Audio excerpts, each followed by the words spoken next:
maqaa Abbaa, kan Ilmaa, kan Hafuura Qulqulluu, sadan Waaqayyo tokko. Ameen. Kabajamtoota, jaallatamtoota, maatii Waaqayyoo, ijoolleen Tawaahidoo marti biyya keessa, biyya alaa teessanii kan nu hordofaa jirtan maqaa Waaqayyootiin nagaan isin gaafadhaa akkam jirtu, akkamiin turtanii, akkamiin sa'aatii kana eegdanii. Galanni Waaqa keenya, uumaa keenya, qoricha keenya, Iyesuus Kiristoos isa eegee tiksee sa'aatii kanaan nu ga'eef galanni haa ta'u. Deessoo haadha isaa Dubroo Maariyaam ergamoota Waaqayyoo toloota qulqulloota hundumaa kennaaf aangoo isaaniitti maqaan isaaniis kan ulfaatee fi kan kabajamanuuf haa ta'u. Maatii Waaqayyoo baga guyyaa har'aa geessanii jala bultii bara haaraa bara 2014tiin baga isin ga'e. Waaqayyo gooftaan keenya bara itti deemaa jirru kana bara nagaa, bara jaalalaa, bara gammachuudhaan, bara qalbii keenya jijjiirrannee ittiin mootummaa Waaqayyoo dhaallu nu haa taasisu. Ameen. Maatii Waaqayyoo baga geessan isiniin jecha faaruu tokko waliin faarfannaa, isa booda barumsa xiqqoo waliin ilaalla jechuudha. Waaqayyo hunduma keenya nu haa gargaaru. Waggaadhaan nu ga'ee namoota gammannu, waggaadhaan nu ga'ee namoota gammannu, Waaqa uumaa keenya ol kaafne haa faarfannu. Waggaadhaan nu ga'ee namoota gammannu, waggaadhaan nu ga'ee namoota gammannu, Waaqa uumaa keenya ol kaafne haa faarfannu. Waggaadhaan nu ga'ee namoota gammannu, waggaadhaan nu ga'ee namoota gammannu, Waaqa uumaa keenya ol kaafne haa faarfannu. Waggaadhaan nu ga'ee namoota gammannu, waggaadhaan nu ga'ee namoota gammannu, Waaqa uumaa keenya ol kaafne haa faarfannu. Yaa Waaqni gargaartee humna kee jabaanii kan ittiin nu geesse waggaa haaraanii, jaba kan fakkaatu biyyi lafa nafaa, uumaa koose duwwaa teessoo keerratti hafaa. Waggaadhaan nu ga'ee namoota gammannu, waggaadhaan nu ga'ee namoota gammannu, Waaqa uumaa keenya ol kaafne haa faarfannu.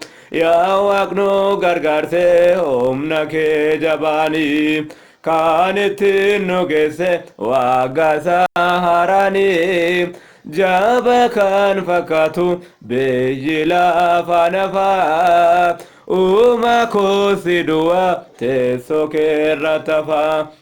Waggaadhaan nu ga'ee namoota gammannu, waggaadhaan nu ga'ee namoota gammannu, Waaqa uumaa keenya ol kaafne haa faarfannu.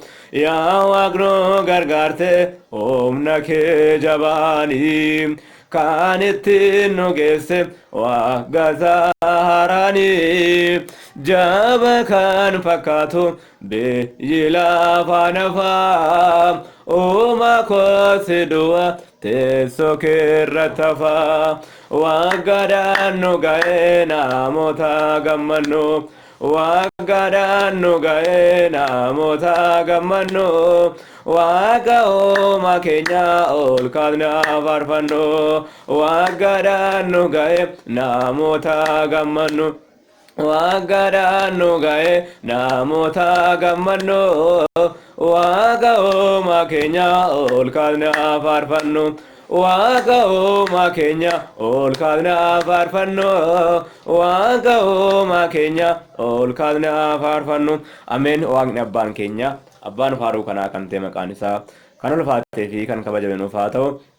Ameen. Maatii Waaqayyoo bara kana keessa nagaadhaan kan nu dabarse, bara ishee dhuftu kana bara Maarqoos keessa nagaadhaan nu haa dabarsu, bara nagaa, bara jaalalaa nuuf haa taasisu.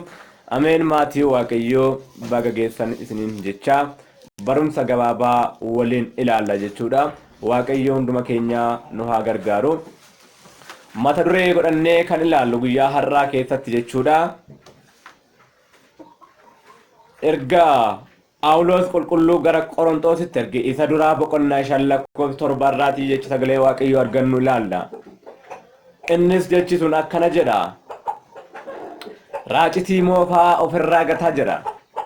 Raacitii moofaa ofirraatii gataa. Raacitiin moofaan sun maal akka ta'e? Raacitii moofaan bara dabarsine keessa, bara gaddaaf gadadoo, bara dhiphisaa keessa yoo dabarsine, bara cubbuutti kufaa turre, bara boo'ichaan dabarsine haa ta'u malee barri kun bara nagaa akka ta'uuf, bara darbe sana wanni balleessine, wanni dogoggorre hundiyyuu jechuudha. Bara raacitii moofaa sana gatneeti bara haaraa kanatti raacitii moofaa baroota darbanii ofirraatii gannee bara haaraa wajjin nutis cubbuu keenya irraa qulqullaa'uun barbaachisaadha. Garaa dhiifamaa waliif qabaachuun barbaachisaadha. Raacitii yoo waliin ilaalle raacitii kan jedhu cubbuudha. Moofaa kan jedhu immoo kan darbe jechuudha. Yeroo kana cubbuu darbe nu ga'a. Wanni darbe nu ga'a. Wanni balleessine nu ga'a. Jennee gaabbii gallee bara haaraa wajjin nutis qulqulloomnee cubbuu irraa dhiqamuudha jechuudha. Kanaaf abbaan keenya qulqulluun Phaawulos tokkoffaa Qorontos boqonnaa 5 lakkoofsa 7 irratti kanaafidha raacitii moofaa ofirraa gataa nuun jedhe. Kanaaf yaa kiristaanotaa meeqan keenyatu har'a raacitii moofaa ofirraatii gataa jirare? Meeqan keenyatu har'a qalbii jijjiirachuuf tattaafachaati jirare? Barri itti deemaa jirru kun bara nagaa, bara jaalalaa nuuf taasisee Waaqayyo gooftaan keenya akka isa faana jiraan hunduma keenya nu haa gargaaru. Kanaaf maatii Waaqayyo raacitii moofaa sana ofirraatii gatnee bara haaraa wajjin nutis cubbuu keenya irraa qulqullaa'uun barbaachisaadha. Inni biraan wangeela Maatewos boqonnaa 16 lakkoofsa 6 irratti akkana jedha. Raacitii Fariisotaa irraa of eeggadhaa.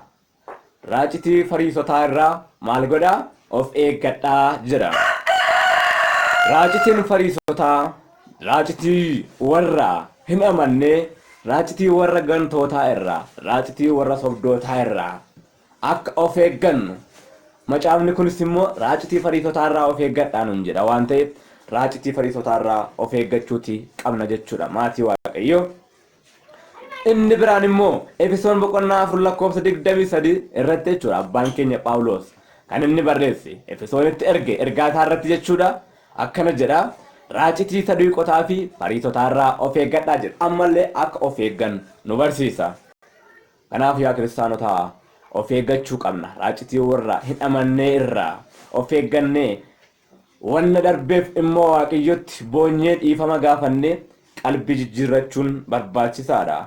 Kanaaf maatii Waaqayyoo akka kana Phexros maal jedhe? Barri dabarsine sun nu ga'a. Barri cubbuutti kufne, barri nuti dogoggoraatii turre hundumtiyyuu ni ga'a. Amma kottaa gara Waaqayyootti haa deebinu. Gara eenyutti? Gara Waaqayyootti haa deebinu. Gara uumaatti haa deebinu. Gara isaatti yoo deebine inni gara keenya laala. Isatti yoo boonye inni gara keenya nu mil'ata jedhe abbaan keenya Phexros. Seenaan abbaa keenya Phexros yoo ilaalle abbaan keenya Phexros nama Waaqa duukaa bu'aa ture. Amanamaa kan ta'e kattaadha. Ati kattaadha yaa Phexros yeroo gooftaan ittiin jechaa turellee jechuudha. Garuu gaaf tokko yeroo guyyaa gidiraataa gooftaa keenya sanatti jechuudha. Phexrosin maal jedhe gooftaan? Ati osoo hin daaqoon hin iyyin yeroo 3 na gantaa. Dhuguman siin jedhaa ittiin jedhe. Phexros garuu gonkumaa siin ganu, gonkumaa sirraatii addan ba'u jedheen. Yeroo kana daaqoon hin iyyite dhugumatti yeroo 3 ni gan. Yeroo sana imimmaan isaatiin boo'ee Waaqa isaatti deebi'ee qalbii jijjiirateetiin ni fayye jechuudha. Furtuu lafaaf samii gidduu qulfii mana qulqullummaa itti kenne gooftaan keenya. Kanaaf abbaan keenya Phexros imimmaan isaatiin qalbii jijjiiratee kan boo'ee gara isaatti deebi'e. Kanaaf inni maal jedhee? Barri dabarsine sun nu ga'a.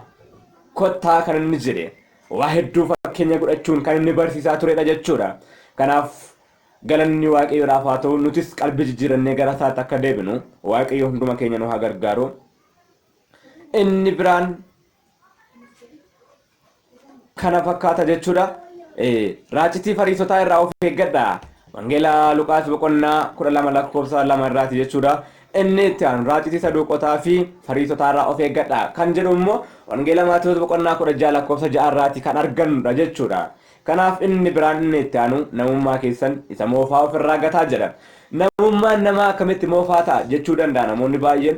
Namummaan namaa cubbuudhaan yoo moofa'e ni kufa jechuudha, du'adha. Kanaaf namummaa keessan isa moofaa ofirraa gataa jedhe Efesoon irratti jechuudha. Kanaaf maatii Waaqayyoo bara dabarsine hundumaa nu ga'a jennee bara dhufutti qalbii jijjiirannee gara isaatti akka deebinu Waaqayyo hunduma keenya nu haa gargaaru. Kanaaf galanni Waaqayyoodhaaf haa ta'u bara kana bara nagaa, bara gammachuu, bara jaalalaa Waaqayyo nuuf haa taasisu. Bara 2014 kan nagaa, kan gammachuu Waaqayyo nuuf haa taasisu. Baga geessan maatii Waaqayyoo firiiwwan tawaahidoo biyya keessa biyya alaa teessanii hundumtu kan hordofaa jirtan baga geessan isiniin jenna. Galanni Waaqayyoodhaaf haa ta'u deessuu Addis Ababa Maariyaam ergamoota toloota Waaqayyo qulqullootaaf hundumaaf galanni maqaan isaaniif haa ta'u.